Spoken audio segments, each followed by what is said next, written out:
Hey, quick question, Wendy. Yeah, I but love that analysis that you did when you showed it the way you did. Thank you. oh, That you're area of 45.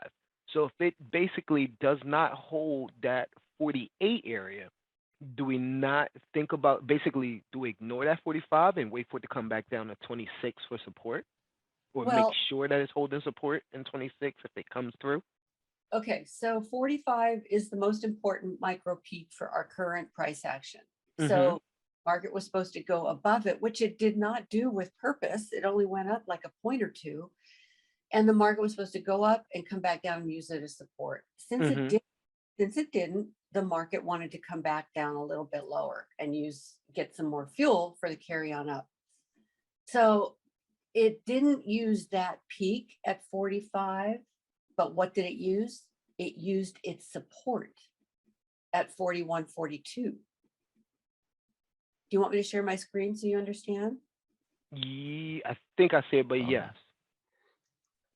I went long here. I'm still long. Here's the peak right here. Uh-huh. This is not breaking with purpose. It's not. But if by chance it did come back down and you saw some rotations right here, boom, boom, boom, on top of it, then yeah, Then then got yes. you. Okay. But see what happened?